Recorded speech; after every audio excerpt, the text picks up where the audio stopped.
புயல் கரைய கடந்துருச்சு, எல்லாம் முடிஞ்சுதுன்னு நம்ம நிம்மதியா இருக்கீங்களா? ஒரு நிமிஷம் இல்லைங்க. ஆபத்து இன்னும் முழுச முடியல. புயலுக்கு அப்புறமாவும் ஒரு முக்கியமான அச்சுறுத்தல் காத்துக்கிட்டு இருக்கு. அது என்ன? நாம எப்படி பாதுகாப்பா இருக்கலான்னு இப்போ விரிவா பார்க்கலாம் வாங்க. நம்ம எல்லாருடைய மனசுலயும் இப்போ வர முதல் கேள்வி இதுதான். புயல் உண்மையிலேயே ஓஞ்சிடுச்சா?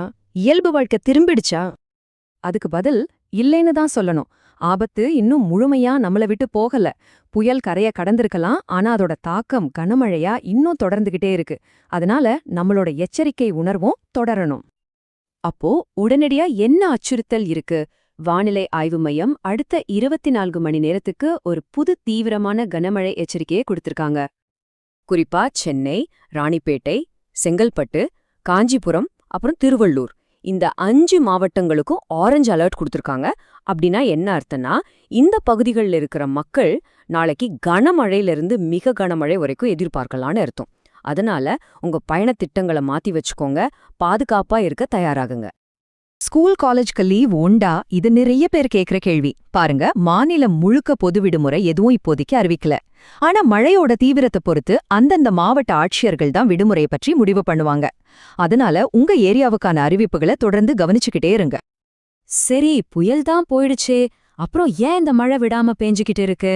இந்த எச்சரிக்கைக்கு பின்னாடி இருக்கிற வானிலை காரணம் என்ன? அதையும் நாம தெளிவா புரிஞ்சுக்கலாம். காரணம் இதுதான். புயல் போனதுக்கு அப்புறம் அதோட மிச்சமா உருவான ஒரு காற்றழுத்த தாழ்வு மண்டலம் சென்னை கடற்கரையில இருந்து வெறும் 80 கிலோமீட்டர் தூரத்துல அப்படியே நிலையான இருக்குது. இந்த சிஸ்டம் எப்போ வலுவிழக்கும்? வானிலை மையத்தோட கணிப்புப்படி இன்னும் ஒரு 12 மணி நேரத்துல இது கொஞ்சம் கொஞ்சமா வலுவிழக்க ஆரம்பிக்கும். ஆனா அது வரைக்கும் இந்த காத்தழுத்த தாழ்வு மண்டலம் கனமழையை தொடர்ந்து கொடுத்துக்கிட்டே தான் இருக்கும். இப்போ கடலோர பகுதிகள்ல இருக்கிற மக்களுக்கு, குறிப்பா மீனவ சமூகத்தினருக்கு விடுக்கப்பட்டிருக்கிற ரொம்ப ரொம்ப முக்கியமான எச்சரிக்கைகளை பார்க்கலாம். இது அவங்களோட பாதுகாப்பு சம்பந்தப்பட்டது. தென் தமிழக கடலோரப் பகுதி, மன்னார் வளைகுடா, அப்புறம் குமரி கடல் பகுதிகள்ல மணிக்கு 60லேருந்து 70 கிலோமீட்டர் வேகத்துல சூறாவளி காத்து வீசுன்னு சொல்லிருக்காங்க. அதனால மீனவர்கள் யாரும் மறு அறிவிப்பு வர்ற வரைக்கும் கடலுக்கு போகவே வேண்டான்னு ரொம்ப திட்டவட்டமா அறிவுறுத்தியிருக்காங்க. இந்த தொடர் எச்சரிக்கைகளுக்கு பின்னாடி இருக்கிற வழிய நம்ம புரிஞ்சுக்கணும். பாருங்க, கடந்த 6-7 நாளா மீனவர்களால கடலுக்கு போக முடியல. இதனால அவங்களோட இயல்பு வாழ்க்கையும் வாழ்வாதாரமும் ரொம்பவே பாதிக்கப்பட்டிருக்கு.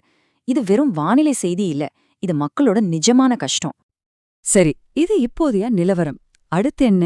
வரப்போற நாட்கள்ல வானிலை எப்படி இருக்க போகுது? வேற ஏதாவது அச்சுறுத்தல்கள் இருக்கான்னு பாப்போம். இந்த வானிலை அமைப்போட தாக்கம் இப்போதைக்கு முடியற மாதிரி தெரியல. இன்னும் ஒரு 5லிருந்து 6 நாளைக்கு தமிழ்நாட்டோட பல மாவட்டங்கள்ல மிதமான மழையிலிருந்து கனமழை வரைக்கும் தொடரும்னு எதிர்பார்க்கப்படுது. அதனால இன்னும் சில நாட்களுக்கு நாம தயாராதான் இருக்கணும். ஆனா இது எல்லாத்தையும் விட ஒரு முக்கியமான, சொல்லப்போனா ஒரு ஆபாயகரமான எச்சரிக்கை வந்திருக்கு. சென்னை வானிலை ஆய்வு மையம் என்ன சொல்றாங்கன்னா, இதே டிசம்பர் மாசத்துல இன்னொரு புயல் உருவாக வாய்ப்பு இருக்காம். கவலையான விஷயம் என்னன்னா, அந்த புயல் இப்போ நாம சந்திச்ச புயலை விட அதிக பாதிப்புகளை ஏற்படுத்த வாய்ப்பு இருக்குன்னு கணிக்கப்பட்டிருக்கு. இது நம்ம எல்லாரையும் ஒரு முக்கியமான கேள்வியை கேட்க வைக்குது. அடுத்த புயலுக்கு நாம தயாரா இருக்கோமா? அரசாங்கத்தோட அறிவிப்புகளை தொடர்ந்து கவனிக்கிறதும் தனிப்பட்ட முறையில நாம செய்யற முன்னெச்சரிக்கை நடவடிக்கைகளும் தான் நம்மளையும் நம்ம குடும்பத்தையும் பாதுகாக்கும். பாதுகாப்பா இருங்க, விழிப்போட இருங்க.